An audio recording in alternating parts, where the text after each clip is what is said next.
Apple unveils the iPad with the most storage yet. We'll explain what it is and why you might want it. All that and more right here, right now on Digits. Good afternoon and welcome. I'm Simon Constable.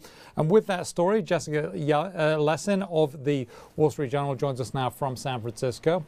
Jessica, hi, Simon. Nice to see you there. Thanks. Tell us about this iPad, this sort of new iPad, but sort of not new. Sort of new. Yeah, so Apple announced this morning a version of its latest iPad that has twice as much storage as the previously highest storage one. So it has 128 gigs, and it's priced at about $100 more. And it's really aimed at the business market. They think there's a market for companies who want to use these for design functions and sort of heavy enterprise use, and who want that additional amount of space. Now, if you go, now you say it's about $100 more than the previous version, so about $800 for the Wi-Fi. But if you go with a cell-enabled one, then it's going to cost you basically the best part of $1,000. Exactly, $929. And of course, I mean, these are hefty prices. This is not targeted at, you know, the consumer who wants to read books, but it's sort of competing in that laptop area.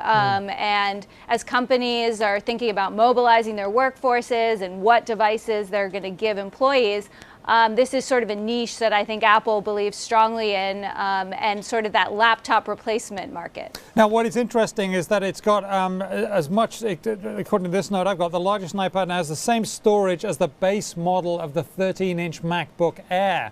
So the question is, why would you want to buy a MacBook Air? It's a good question. I mean, I think Apple believes, and Tim Cook has said to me and others, that they think different products for different use cases. So there are going to be some people who want a keyboard for certain things, some people who want the touch screen. But Apple's acknowledged that iPad does have some cannibalization of the PC business, including the Mac. Of course, they're marginal in the PC business compared to their competitors. So overall, they're probably rooting for that cannibalization. That probably benefits them more. But it certainly is something that could compete with the MacBook Air. I think Apple believes there are different use cases and customers will want sort of both. Now, this upgrade is sort of interesting in that it's a kind of an incremental upgrade. There's no change in the form factor. It is more storage capacity. Are we going to be seeing more of that sort of thing from Apple? Sort of these little upgrades, if you like? It seems that way. I mean, earlier we saw them do an update to the screen of the iPad and some LTE functionality. So I think, you know, the market is very competitive. And as Apple is able to push out things like more storage and models and these tweaks, they're doing it. And they're doing that more frequently. I think the bigger question will be, what does the sort of next iteration look like? How are they going to move the needle when they sort of once a year roughly tend to launch the whole new model, which, you know, this isn't. We will have to wait. I mean, there's nothing clear that we see on the horizon yet for what that next new model will look like. But it is interesting to see Apple make some of these more incremental updates. And I think it's because the market's competitive and they want to be at as many price points and feature sets as they can.